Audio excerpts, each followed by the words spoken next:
Good morning, everyone. Around the world, we think, in fact, we know that you are joining us from all over the place for the third and final day of the Humans to Mars Summit. Coming to you from Washington, D.C., we are in this wonderful auditorium at the National Academies, and we are ready to bring you yet another terrific day. I'm Matt Kaplan, here from the Planetary Society, but here for ExploreMars.org, people who create the Humans to Mars Summit every year, joined again by Beth Munn. Good morning, Beth. Good morning, Matt. It's so good to see you again for this day 3, another beautiful day, and I'm feeling the excitement. We've got a full day ahead. It has been jam-packed. I was just still digesting yesterday's day because it's just got so much, and I'm looking forward to some of the sessions today, as each day. But if you're joining us online, welcome. Wonderful lineup today. You can check out the program at ExploreMars.org. That's also where you can learn about how to get more directly involved as an individual with Explore Mars and its work across the year to promote this goal of putting humanity out there, not just on the red planet, but expanding across the solar system and maybe beginning with the moon, which we will be hearing about quite a bit more today as well. We're going to go right through today to what has become a tradition, that closing, very inspirational panel where we all get very enthused, as if we weren't already, and talk today about how Mars can unite the world, which is always a lot of fun. So we'll have a crowd at the end of the day today toward 4:30 or so Eastern Time. But we got a lot of great stuff before that. So, not to be missed, stick around for the end because that is one of the most inspirational things that carry us through the year, especially from some of the students that have been attending here throughout since day 1. Matt, I'm also looking forward to a couple of things. You know, at my time at NASA, there are many hidden stories, but today we're going to have a panel from some really special folks, and I'm really looking forward to that panel, along with some of the things we're going to be talking about, including a business case for Mars, food on Mars, and I saw a little Star Trek entertainment in there on the schedule today. Are you excited about that? Oh, I'm such a fanboy. I'm such a Trekkie, and we had a great time last night talking to Melissa Navia, who is part of Strange New Worlds. Absolutely wonderful series. Yes. Yeah, great new piece of the Star Trek canon. And she will be on a couple of panels, including that last one. We've also got some great stuff coming up during the breaks. Now, and we'll talk about why at the next break. But the next break, you and I both have some really terrific people to talk to. So, you know, we'll keep you going even during the times when there is a break in the program here in the auditorium at the National Academies. I'm watching now for the president of Explore Mars, Janet Ivey, to reach the lectern, but looks like we might be talking to you for another minute or two. But no problem there. Go ahead. Go talk about some more of the program, and I'll keep an eye back there. First commercial robotic mission to Mars. I'm looking forward to that later. We have some fine guests coming up with space urban planning and addressing gaps there. And then later on, which I love, and we know our President Janet loves, when we talk about STEAM and STEM education for Mars. Yeah. That's going to be great. We're going to meet some, I was going to say lucky kids. It's not just luck, they earned it. They're going to receive some pretty special awards that Janet will present. And yeah, we'll hear about how this organization, Explore Mars, and Janet, certainly, her life is wrapped around bringing young people into STEM careers and just STEM awareness. That's going to be very inspiring as well. Oh, I can't wait. Thank you to Janet, thank you to Chris, and thank you to our sponsors who are making all this possible. Another day, day 3, let's get it started, shall we? Yeah, speaking of, I said Janet, but it looks like we've got the CEO. I'm not Janet. The founder of Explore Mars, Janet Chris will be Carberry. out after me. So, thank you, Matt and Beth. Welcome, everybody, to Day 3 of the Humans to Mars Summit. I hope you've enjoyed yourself so far. And welcome to everybody coming online. We've had tens of thousands of people watching on multiple streams all over the world. So thank you very much for tuning in. For those of you who were at this reception at the Rosewood Hotel last night, I hope you enjoyed it. I wanted to thank Daniel and Tristan Fox for hosting that, for the future of space. So thank you very much. You know, we very much appreciated that. For those of you, who are going to be here for lunch, Once again, we will have a limited number of box lunches. If you plan on buying box lunches, please try to buy them online on our Eventbrite registration page as soon as possible, just so we know how many we need to reserve for you. I'd like to thank our sponsors once again. ULA is our platinum sponsor. Our silver sponsors, Aerojet Rocketdyne and Google. Patron sponsors, Lockheed Martin, Collin Aerospace, Northrop Grumman, and Draper. Reception sponsor, Ardbeg. Webcast sponsor, National Institute of Aerospace. Patron sponsors, Paragon Space Development Corporation and MDA. Our afternoon break sponsor, Boeing. Advocate sponsor, Redwire. Press sponsor, Space News. Media sponsor, Space.com. Friend sponsors, Honeybee Robotics, Advanced Space, Stellar Access, and Science, and Olson Wines. And our Alcohol and Space panel sponsor, the Space Drinks Association. So once again, thank you to all of them. And also, I should note, you still have an opportunity if you want at the front registration desk to buy Explore Mars hats. And let me find the right side of this. And shirts, so hopefully you'll enjoy that. Purchase them. There was one other thing I was going to say before for those of you who enjoyed the programming, anybody watching online, if you like what we do, and we have a lot of great programs coming up, including a whole program looking at trying to bring tradespeople within the space industry and figuring out how to connect them with the right jobs. So that's starting up over the next few weeks. We're going to be doing wonderful STEM education work with Janet Ivey. We're going to start a program to start translating our programming and other space programming into at least 6 different languages, so it's much more accessible around the world. So if you like all this programming, I hope you will support Explore Mars. Go to ExploreMars.Org.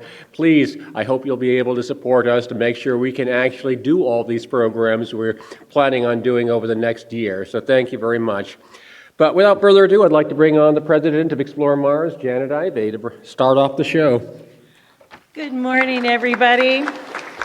We've got another great day. Let us always be mindful that we've got some fantastic people back there at the soundboard doing all of the live streaming, making sure everything's happening. Will you join me in giving them a huge round of applause for, I'm so sorry I do that, because they've been amazing, and I can't tell you how invaluable they are. So thank you from all of us here at Explore Mars. So we're going to have a special guest today from Star Trek, so I thought I might start out the morning with a few Gene Roddenberry quotes. And it says that Star Trek was an attempt to say that humanity will reach maturity and wisdom on the day that it begins not just to tolerate, but take a special delight in differences in ideas and differences in life forms. If you're here yesterday, certainly we had a moment where we can realize how diversity and differences are essential. He also said if man is to survive, he will have learned to take a delight in the essential differences between men and between cultures. He will learn that differences in ideas and attitudes are a delight, part of life's exciting variety, not something to fear. Sounds like great words not only for Mars, but for planet Earth. Without further ado, let me introduce our first speaker of the day, Bruce Jakosky. And I love this answer to his question. I said, how long have you been in Colorado? And he said, 40 years, but only 28 years if you minus the travel. So he is such an esteemed man. He has been involved with Viking, Solar Mesosphere Explorer, Clementine, Mars Observer, Mars Global Surveyor, Mars Odyssey, Mars Science Laboratory, and MAVEN. I believe this man knows Mars. Please make welcome Bruce.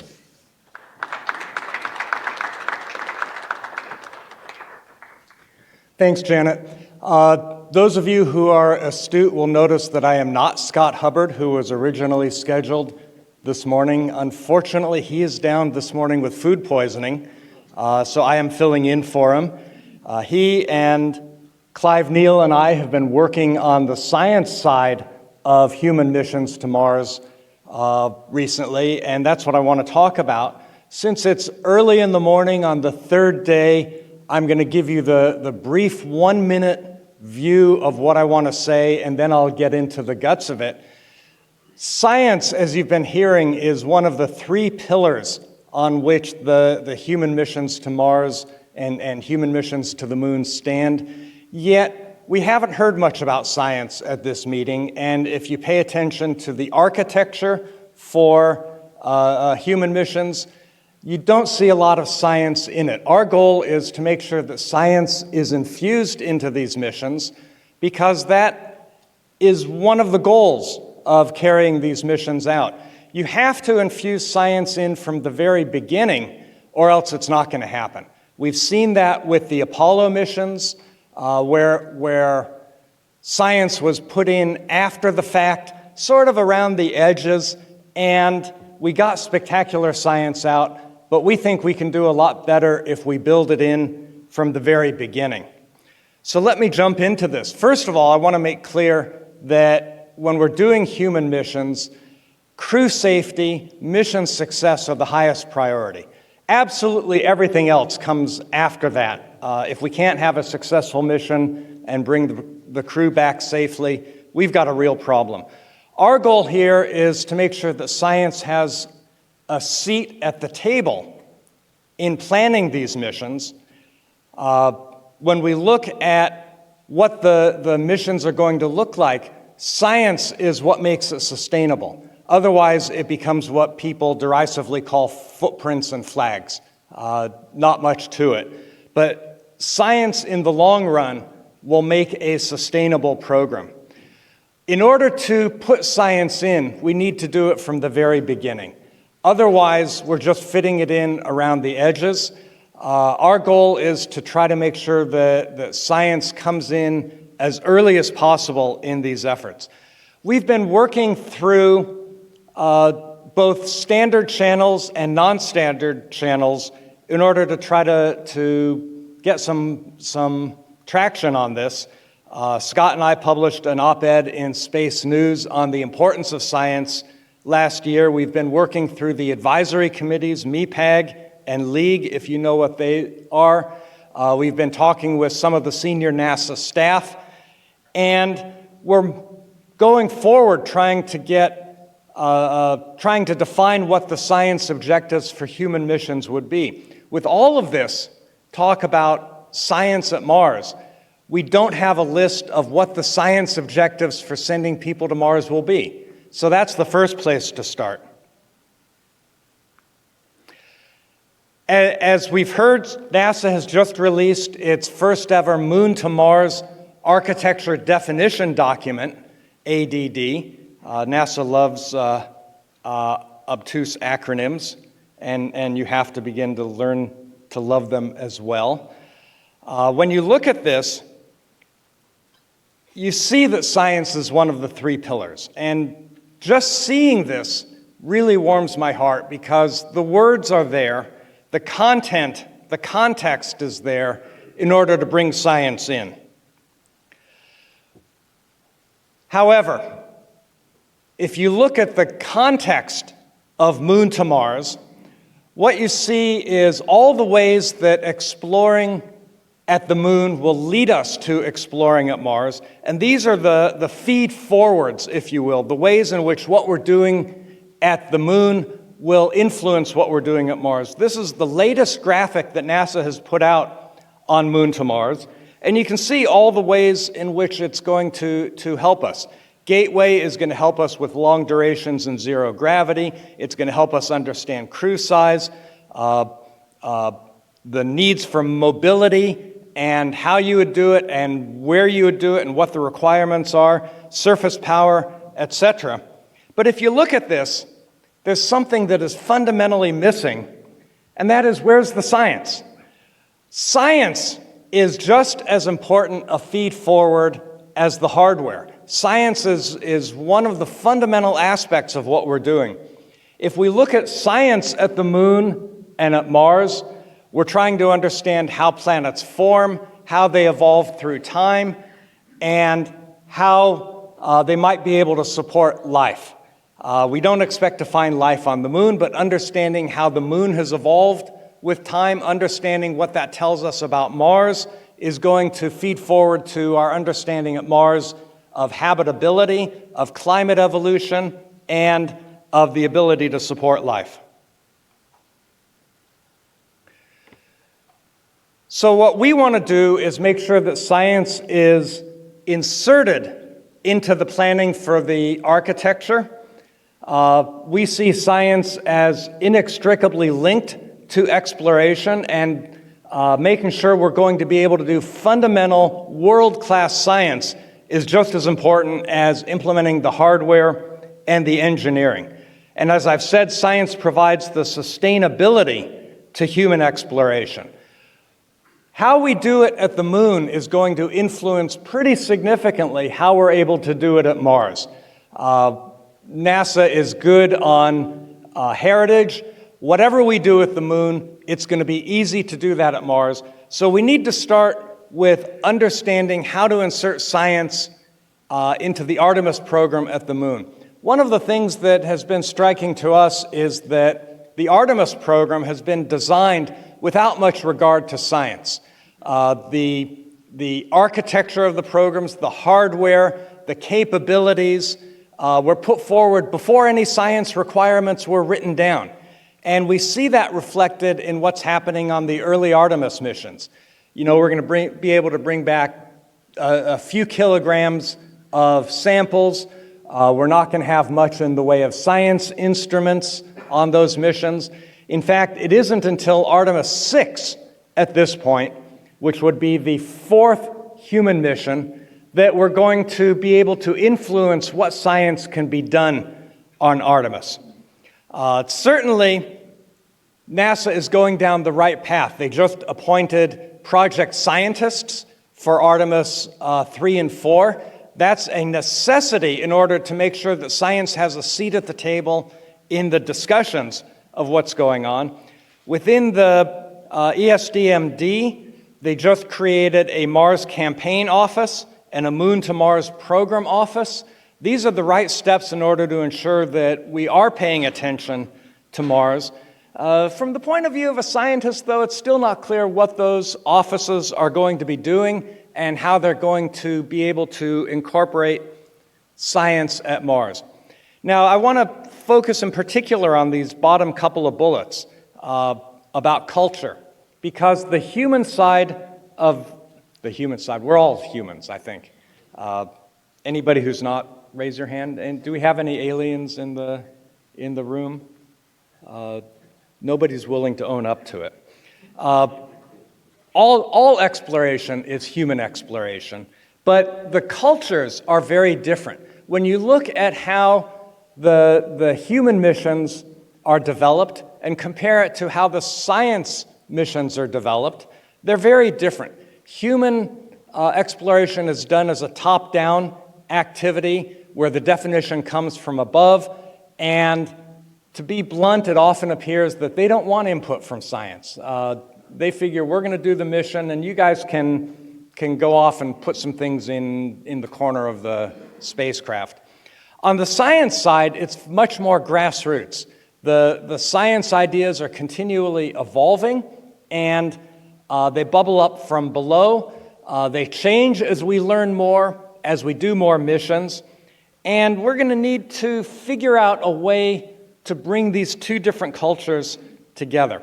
And you can see that in this graphic. It's sort of a graphic of the different approaches. On the left is the Science Mission Directorate, what I think of as the science. That's the office responsible for robotic exploration of Mars. And we define the science objectives, we define the missions that will carry them out. We get advice. We get strategic advice from the decadal surveys, tactical advice from a number of different groups, and we try to fit this into a coherent program. On the right is the human program with its exploration objectives. These are generally set by national space policy. It was a space policy directive that said, "Thou shalt go back to the moon," for example. They do get tactical advice from a couple of different corners, but the goals are set from up above. What you notice is that these two columns are essentially stovepiped. They're completely independent of each other, except up at the top, there's some crossover of communications. How do we bridge this gap? How do we keep it from being stovepiped so that the science and the engineering implementation are melded together, are integrated into a single coherent program?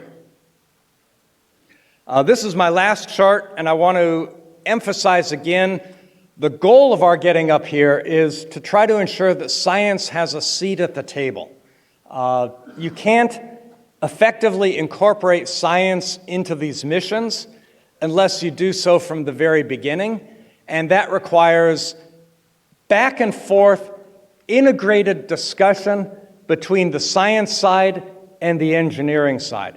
It does not work to have engineering say, science, give us your requirements, throw them over the transom, and we'll incorporate them.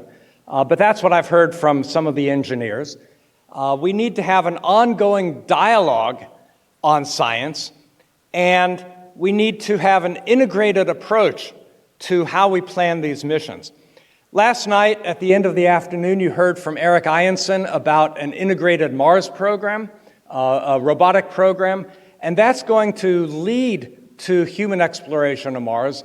The robotic program helps us understand the science goals. It helps us understand what the environmental characteristics are at Mars that we need to deal with. It helps us to plan out what the science goals for human exploration will be.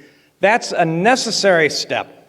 But beyond that, we need regular, independent review and broad community engagement between now and when we finalize plans for human missions to Mars.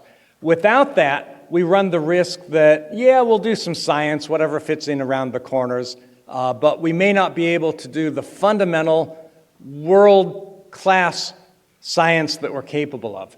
So I will stop there, and thank you for your attention this morning. Hope everybody's awake.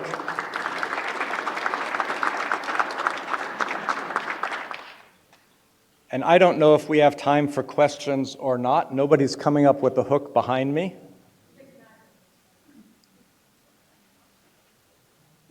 I see a question out there.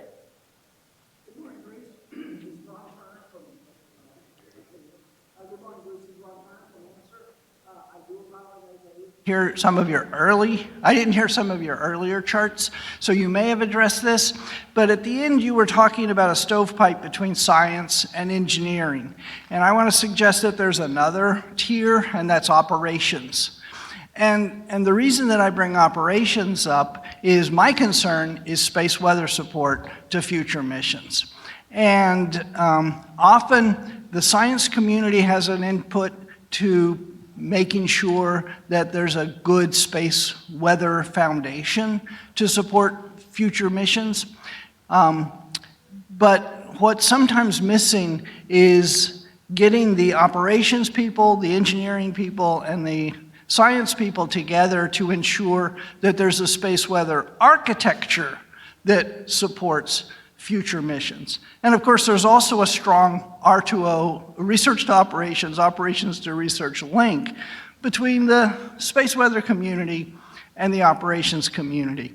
But we have that same stovepipe in the architecture right now, and your comments on how we might be able to help that. Of course, your Maven background, will contribute, I think, to your consideration. Ron, I completely agree with everything you said, and I'm going to go a step farther, and that is humans to Mars with human missions, with science, is the first time, perhaps ever, that NASA has tried to do an all of NASA activity.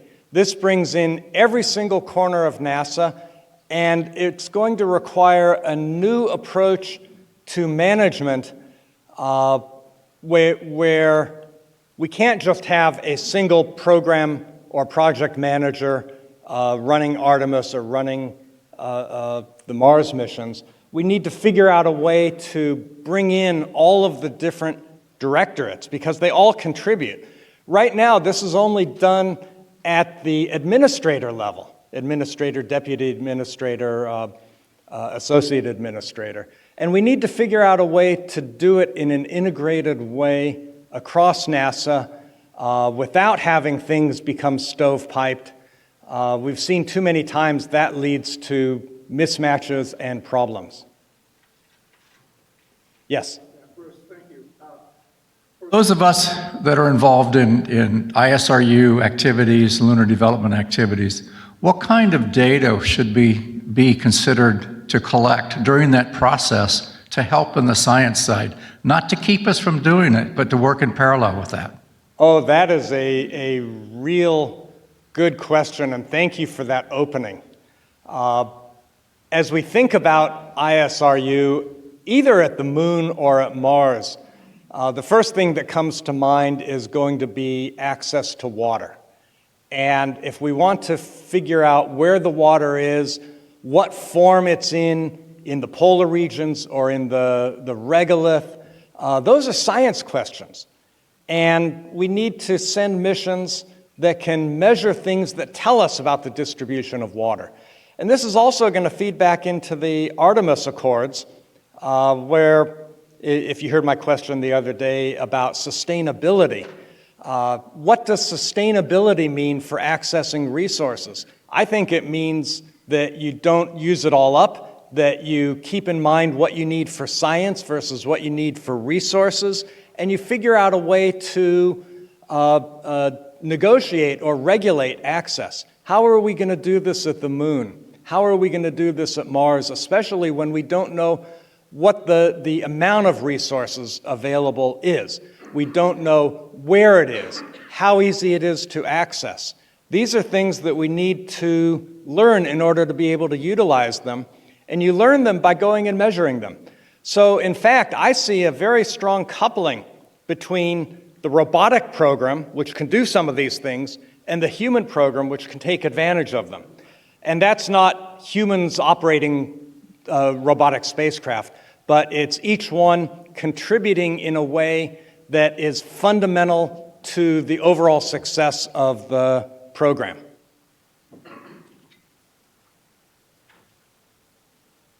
I don't see any more questions, so thank you very much.